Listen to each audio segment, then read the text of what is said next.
18 जो 17 जो जितने भी जजेस हैं पूरे सुप्रीम कोर्ट को बैठा के ये मसाइल को सॉल्व करें और उनको फ़ैसला करने दें ताकि ये इशू सॉल्व हो।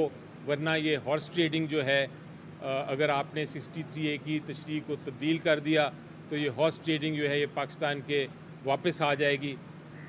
बिलावल भुट्टो साहब का जो आज सुबह का कमेंट है, जो अखबारों में भी आया कि ये उनको 25 अक्टूबर से पहले ये बिल को, जो कॉन्स्टिट्यूशनल अमेंडमेंट का बिल है, वो पास कराना है, उसका भी जिक्र किया गया था सुबह अदालत के सामने। बहरहाल अदालत ने मुझे उस वक्त कहा कि हम आपको नहीं सुनेंगे, इसके ऊपर आप इसे मज़ीद आगे ना बात करें। लेकिन ये पोजीशन थी जो कि अदालत की है। अभी अदालत की केस चल रहा है, लेकिन चूँकि अब हम इससे ज़्यादा पार्टिसिपेट नहीं कर सकते इस प्रोसीडिंग्स में, हम इसे विड्रॉ कर रहे हैं, इसलिए मैं भी अब इसमें पार्टिसिपेट नहीं कर सकता। जो सवालात एक्स्ट्रा सवालात थे कोर्ट के, वो उनका मैंने जवाब दे दिया है।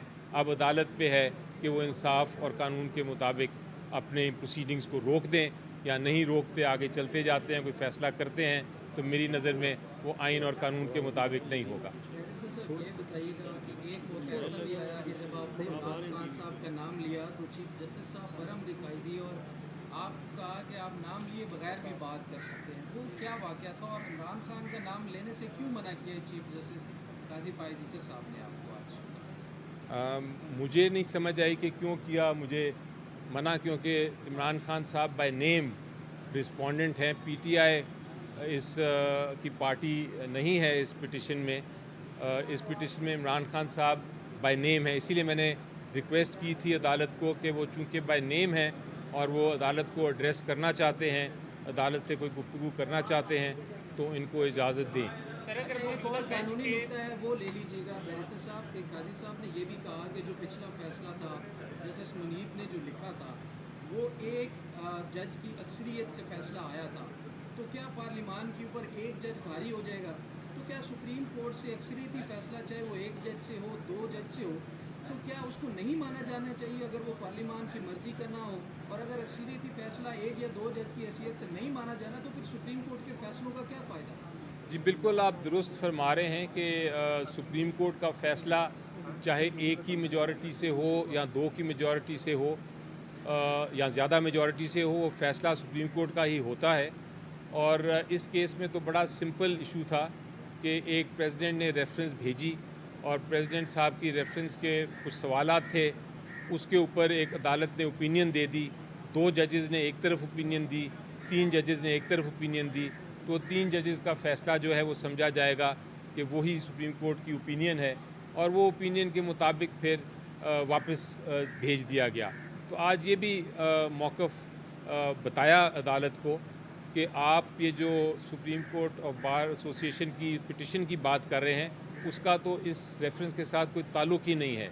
जो ओपिनियन थी, जो प्रेसिडेंट की थी, वो एक अलग प्रोसीडिंग्स थी और सुप्रीम कोर्ट बार की रेफरेंस की प्रोसीडिंग्स अलग थी। तो आप उस ओपिनियन को इस रिव्यू के ज़रिए नहीं छेड़ सकते। लेकिन बहरहाल ये हमने बताया तो है बेंच को बातें, लेकिन हमारा प्रिंसिपल मौक़िफ़ यही है अभी तक और यही रहेगा और यही इंस्ट्रक्शंस हैं कि ये बेंच जो है, ये इसकी चूँकि समात इसकी जो तश्कील है वो दुरुस्त नहीं है, तो ये जो प्रोसीडिंग्स हो रही हैं, जो हियरिंग हो रही है, ये एक ऐसा बेंच कर रहा है जो कि कानून और आइन के मुताबिक वैलिड नहीं है।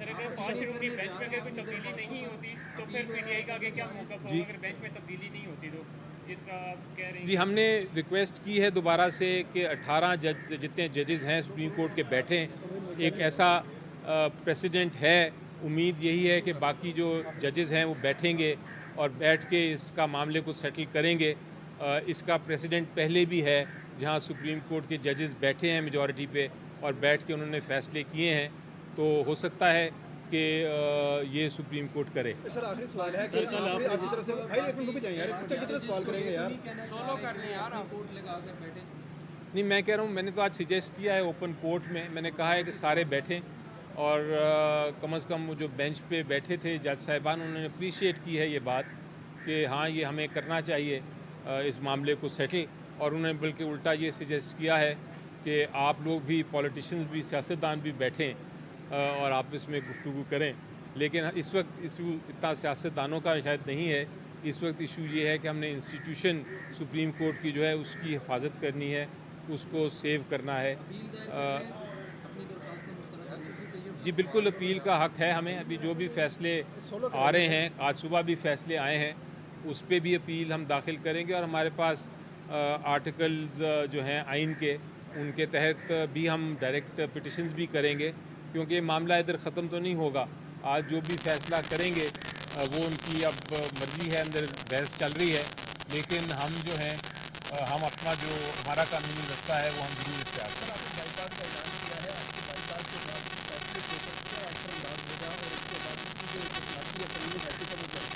जी देखें, बायकॉट का मतलब ये है, बायकॉट की वजह जो है वो ये है, बड़ी कानूनी वजह है कि हम इस बेंच को इस केस की समाअत या इस केस का फ़ैसला करने का हकदार नहीं समझते। हम समझते हैं कि बेंच वही होगा जो 3 मेंबर कमेटी, यानी जिसमें चीफ जस्टिस साहब भी, सीनियर प्यूनी जज जस्टिस मंसूर शाह साहब और जो नॉमिनी हैं जस्टिस अमीनुद्दीन साहब, तीनों लोग बैठ के कोई भी बेंच बना दें। उसमें फिर हम हमारा एक तरह से एतमाद है कि उस बेंच के सामने हम जाएंगे भी और हम पेश भी होंगे, बेशक यही बेंच क्यों ना हो। सवाल वो नहीं है, हम कोई पर्सन स्पेसिफिक बात नहीं कर रहा, मैं ना मैं करता हूँ कभी, ना मैं करूँगा। मैं बात कर रहा हूँ स्पेसिफिकली इस आइन और कानून की कि वो उसके तहत ये बेंच दुरुस्त बना दें तो हम उसके सामने पेश होकर ये बहस कर देंगे, वरना ये जजमेंट हमारी नज़र में मानी नहीं जाएगी और इवेंचुअली अदालत खुद, सुप्रीम कोर्ट इसको खुद सेटिसाइड कर देगा।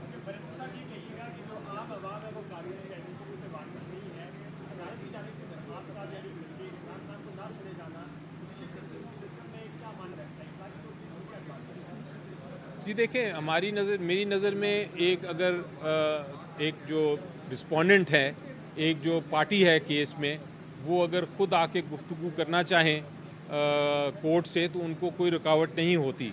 अगर वो जेल में ना होते तो यकीनी तौर पे आज सामने बैठ के वो अपना जो बयान करना चाहते हैं और जो पॉइंट्स बताना चाहते हैं अदालत को, वो बयान करते और अदालत को एड्रेस करते। अब चूँकि वो जेल में हैं और ख़ुद नहीं आ सकते, तो उनका तरीक़ेकार सिर्फ यही है कि वो वीडियो लिंक से एड्रेस करें कोर्ट को, और वीडियो लिंक का जो परमिशन नहीं दी, मेरे ख्याल से ये भी एक बड़ी जो उनका बुनियादी हक है बोलने का, उसकी खिलाफ वर्जी है। सर, कल आपने इशारा दिया कि जो जस्टिस साहब को हटाने का पहले भी एक आया था, तो क्या समझते हैं, ऐसा कोई सीन हो सकता है? कल आपने एक वीडियो पैगाम में कहा था तो जस्टिस जो पहले थे उनको हटाया था सईदुज़्ज़मान ने अपनी अदालत लगा के, तो समझते हो ऐसा पॉसिबल हो सकता है? जी ये सवाल ये है कि क्या ऐसा कोई प्रेसिडेंट है हमारे मुल्क में जहाँ एक बेंच कॉन्स्टिट्यूट हो गया हो चीफ जस्टिस की इजाज़त के बगैर? तो ऐसी प्रेसिडेंट्स हैं। जब जस्टिस सजाद अली शाह साहब के ख़िलाफ़ मेजॉरिटी जजेस ने फ़ैसला करना था तो उन्होंने एक खुद ही बेंच बनाया, बल्कि सीनियर मोस्ट जज ने भी नहीं बनाया, वो सेकंड सीनियर मोस्ट जो थे अजमल मियाँ साहब के बाद उन्होंने बेंच बनाया और उस बेंच ने फिर बाकायदा कार्रवाई की और फ़ैसले किए।